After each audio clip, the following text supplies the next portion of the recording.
Hello friendships! Welcome back for another magical movie review. It's me, Magic by Molly. This week we're continuing our MCU series in chronological order with Guardians of the Galaxy. I'm excited today because I did my makeup but didn't change because I was lazy. Normally I dress in some kind of bounding or something related to the movie that we're talking about, but just today I really didn't feel like it. It's a nice fall day here in North Carolina. Finally get to break out my long sleeve shirts without sweating my ass off, and I wanted to enjoy it just a little bit longer, so this is what you're getting. If you've never been to a magical movie review before, we break things down into 4 major parts. We talk about magical moments, which are things that I like about the movie, things that bring me joy, things that make me laugh. But then we also talk about enchanting efforts, which are things that may just leave questions over my head, or maybe that I just thought were a total miss for the movie. We also select a VMP, or a very magical person, that wins the episode, and then we top it all off with my rankings of the movies in the series that we're doing. So let's just dive right in. So starting with magical moments, I've got quite a few. I thought the first Guardians of the Galaxy movie was pretty good. Of course, going into it, I was already a big Chris Pratt fan. I loved Andy Dwyer in Parks and Rec, and honestly, I don't know if it's because Chris Pratt just was kind of himself in this movie, just like he was a lot of himself in Parks and Rec too, but I feel like there was a little bit of Andy Dwyer in there. So it was a magical moment for me because it just felt like a continuation of watching this character that I had already fell in love with. Just a lot more muscular and skinnier. But you know, I loved Chris Pratt when he was a chunky Midwesterner in Parks and Rec, so really the image change didn't change how I felt about him personally. Of course, we know the movie's gonna be hilarious with one-liners, random thoughts that are thrown out there, a lot of improv, which is how I feel about the movie. I know that there's some things, like when he drops the orb, pretty sure that was actually an accident that they kept into the movie.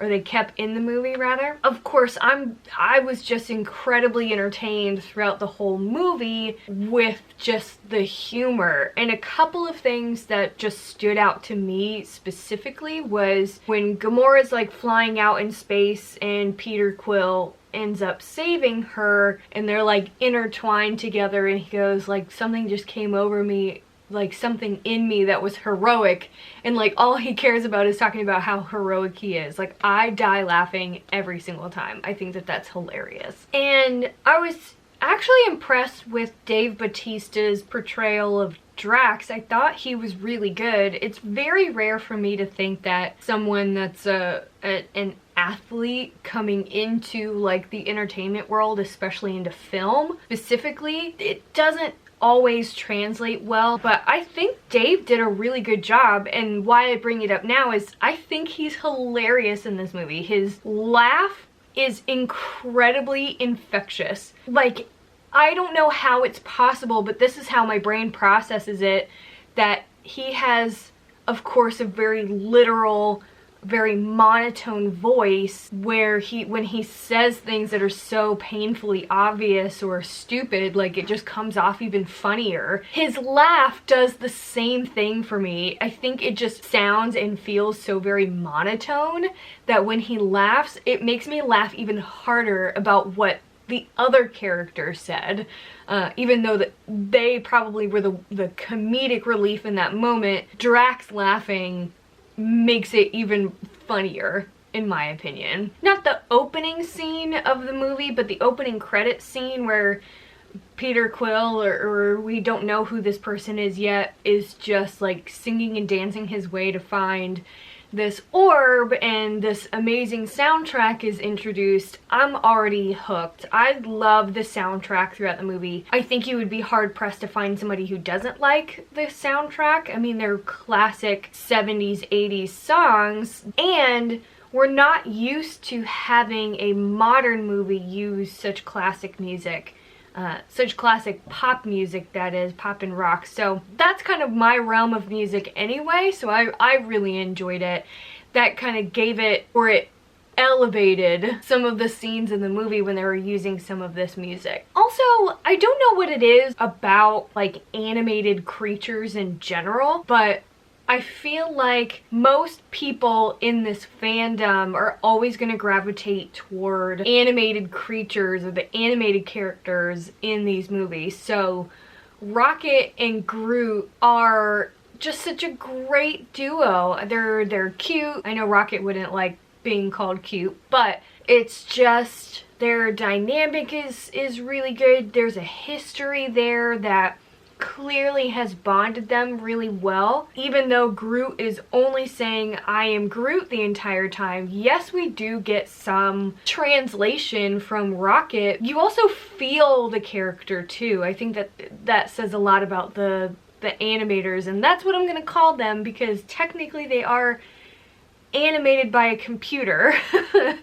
But I just think it's so funny that no matter what fandom we're talking about, like, those are going to be some of the most popular characters. Rocket, Groot, even just thinking about like Baby Yoda or the child, like just thinking about that, the kid says nothing, but we're immediately drawn to him as the animated character, mostly because they're small. And we want to protect things that are small. So I think that that's a magical moment in this movie as well. Because I get that same feeling. Like, I feel very protective over Groot especially, but Groot and Rocket together in their friendship. I want to make sure that they survive. I want to make sure that they thrive in the movie probably more than anybody else that may have a stronger storyline.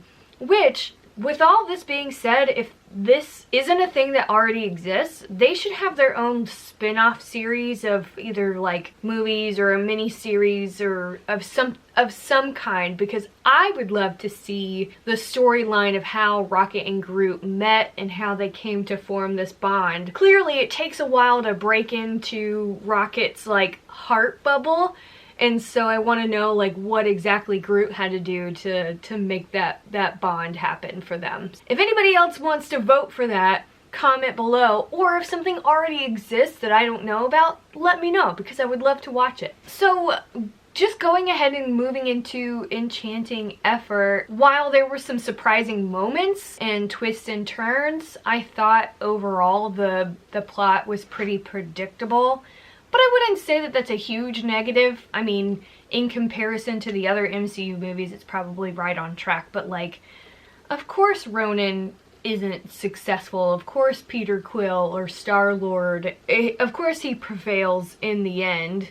And of course they all become friends. Like, it's a ragtag team of misfits that end up banding together to become like the new A-team. Like, of course. While watching it all happen is entertaining, I thought the end result was just like, okay, I wasn't completely like satisfied at the end of the movie. While it's a little bit more predictable or like on track of predictability, I realized, I don't know if it's true, I'm sure that there's somebody on the internet, because there's some people who have the time to dedicate to this. The body count or the number of deaths in this movie seem much higher than in some of the other MCU movies. So I feel like that is an enchanting effort in itself. I don't necessarily think that that's a bad thing. I don't know. The superhero movies are supposed to be kid-friendly, right? Like, that's kind of part, or a huge part of the target audience that we're going for.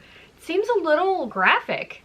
Like, there's not like blood squirting everywhere, but like, just take Groot for example. There's a scene where he just like shoves his tree branch arm through like 6 or 7 people and then just like destroys a total of like 20. And Groot is like one of the most well-loved characters in the movie, and he's probably got the highest death count on his list. Like, it just seems very contradictory to how we see these characters as heroes and how murdery they are, if I really think about it. Also, this is more of just a question mark than anything, but like on Ronan's ship, I forget the name. I know it has a name and I didn't write it down. But there's like these people that are like laid back, like moving some like weird energy sphere around.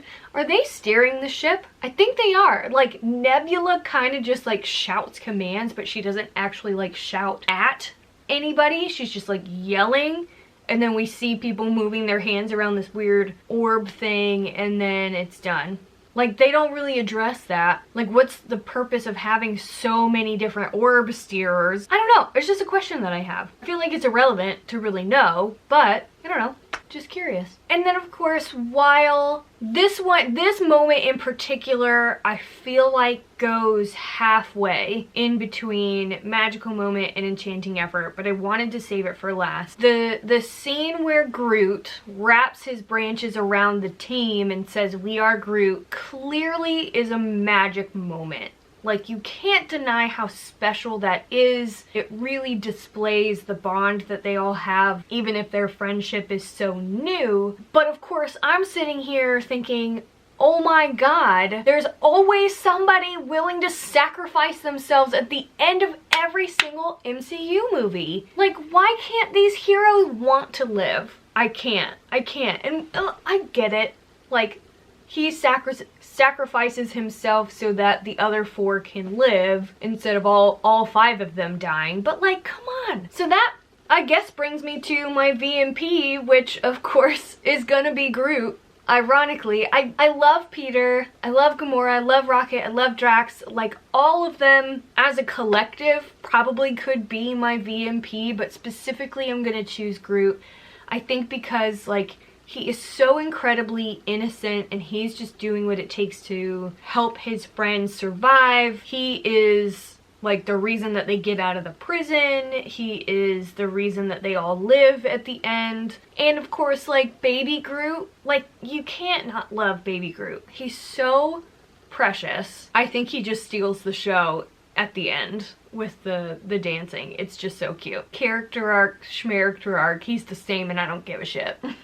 Alright, so that brings me to my MCU movie rankings of the films that we've watched so far. Alright, so my order goes as follows. The Avengers, Iron Man, Captain America the Winter Soldier, Captain America the First Avenger, Guardians of the Galaxy, Thor, Iron Man 3, Captain Marvel, Iron Man 2, The Incredible Hulk, and Thor the Dark World. Of course, this movie is just a feel-good movie. I mean, there's not a whole lot wrong with it. I don't think it has so many things that makes it outshine the first 4. I think it's a combination of just the characters that are in the movie, the fact that I haven't really seen it as much, that's putting it above the second half of the list. So if you have any arguments one way or the other, if you have a different order, absolutely put those in the comments below. Love talking with you all about your thoughts from the movie. And the last thing that I'll say before I let you guys go is I don't care if you disagree with me. I don't care if Thor the Dark World is your favorite movie. I don't agree, but I'm not gonna shame you if it is. I feel like in this community lately, not on this page, not from the followers that I have that I've been interacting with, but if anybody says that, hey, I like this, or this is my favorite movie, there's so many people that jump on top of them, especially the creator of that specific content, that'll come back and say, oh, I can't stand that, or oh, like, you're dumb, or your opinion's invalid because of XYZ. You'll never get that here. So definitely feel comfortable saying whatever you want to say about the content, about the MCU movies. Your opinion matters. I want to hear what you have to say. And of course, I just want to make sure that everybody has a place to come and be super weird and revel in your own awesomeness. So thank you so much for the people that have been coming around and making this fun for me. I have been really enjoying it lately because I've been focusing on the content and not really caring about what other people's opinions are, and I'm very thankful for this opportunity that you all are giving me. So I hope you have a wonderful rest of your week, and remember, stay weird.